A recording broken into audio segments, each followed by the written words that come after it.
As a result of doing business in our industry, one of the unfortunate outcomes at times is property is damaged. This is just a result of doing business as usual. The damages that are frequently done in our industry fall into two categories. There are damages that are done inside the home, and there are damages that are done outside of the home. Most commonly, damages outside of the home are done to irrigation systems, landscape lighting, and invisible dog fences. Facilities that are buried just beneath the ground that end up getting cut when the service drop is buried from the vault or the tap to the network interface device mounted on the side of the home. The types of damages that we experience most frequently is to irrigation systems during a drop bury. An example of damages that are done inside the home is damage done to drywall or a ceiling when wiring is being installed, or when a technician has a misstep in the attic, or drilling through a wall to put equipment in. Hargray needs to document these damages, especially for our active customers.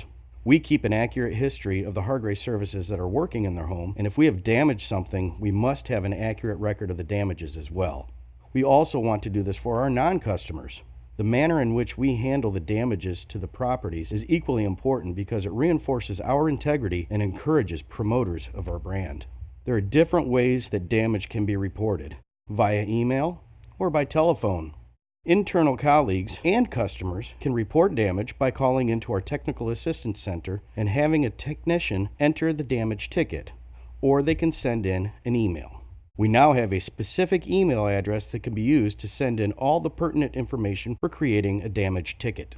When a customer calls Hargray to report damages, they will call either a customer service representative or they'll call into the TAC. If a TAC agent takes the call, the TAC agent will generate the trouble ticket and notify in the email of the damage ticket. If a customer service representative takes the call, they will have to get the information from the customer to be sent in the email. Now, understandably, the customer is going to be upset, but if you stick to the basics, ask the proper questions, it'll be a quick and painless operation. The key things you want to get from the customer, of course, is who is calling, where did the damage occur, the customer's address needs to be there, what was damaged, and when did the damage happen. If they know how it happened, that would be good to include as well, but the key things to stick to is who, where, what, and when. This is an example, generic example of the type of information that needs to be included in a damage reporting email. You can see that the subject bar, basic information, who it is, where it is, brief description of the damage. The body of the email tells you exactly what happened and a brief description. With that information, we can get a ticket created and start the investigation. Entering a damage ticket in HES, the Hargray Enterprise System. Entering a damage ticket is just like doing a service affecting trouble ticket. From our home screen in HES, we will be going to the Special Services tab. From there, we will click on Open New Trouble Ticket. For the demonstration, we're going to do a trouble ticket for a non-customer. We have the customer number 555887 to be used for non-customer tickets. This is a generic customer number that will let us enter a damage ticket in an ICO area or a non-ICO area for a non-customer. The first thing you will need to determine is if this is going to be for an ICO area, part of the incumbent copper overbuild, or part of the rest of the Hargray footprint. Going through the non-ICO category, you can see that we have every area in Hargray's footprint listed. We can choose to make a ticket in any of those areas. Our test ticket will be done for the Bluffton area. For the source code, we'll use 1. We have specific codes that will be attached later once the investigation into the damages begins. When generating the ticket initially, leave the source code as 1. Have the report code coinciding with an ICO area as 201, or if it's going to be for a non-ICO area, we'll use the code 207, which is for our BAU, or business as usual damages. Next, we want to fill in our contact information, the resident's name and their best contact number.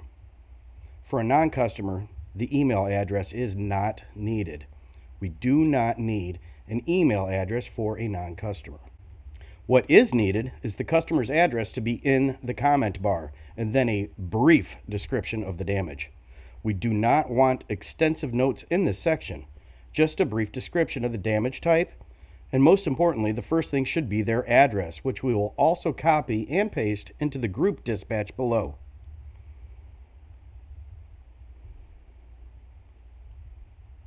Our priority code is always 8. After you fill in your group, BAU or ICO, you'll have a pop-up window. You click OK, and you have an option to copy what's in the comment section in order to add a dispatch for BAU. You can put in my last name, ERY. The dispatch date and time are not necessary, but if they're left in there, that's all right too. Most importantly, we want to paste from the other comment bar, so we have the address and a brief description of the damage. In the notes section, this is where we'll have our more detailed information about the damage that was done to the property. The pop-up window is about the email address. That's okay if it's not there. We put our notes down here, and the important part with this is that your name, the date, and the time of the notes are attached to the notes that you are putting in. The comment bars do not have that information as to who put the information in. So that's why we want to keep any of our detailed information in the notes section so we know whose notes those are. For our mock trouble ticket here on our non-customer, this is a situation where the homeowner's irrigation system was damaged because the drop for the neighboring property had to cross this property. We want to remember to ask key questions. Who is calling? Where was the damage done? What was damaged? How was it damaged? And if we can, know when the damage was done. That will help us expedite a repair. A key thing to remember is we cannot pull up a non-customer account by their address or their telephone numbers, so it is imperative to give the trouble ticket number to the homeowner. We can always look up the address in the comment section when we're searching through our BAU and ICO tickets. When we are looking at these tickets, let's say we look at the BAU section as an example, we sort by zone. You can see that any of the active service holding customers, the service locations are listed as part of their account. But a non-customer will be by region. On the identifier, we don't see their address in the service location. It has to be listed in the comment section. But we can always search for it by the trouble ticket number. The easiest way to find a ticket is to provide the homeowner with the trouble ticket number, and then we can pull up the ticket by that.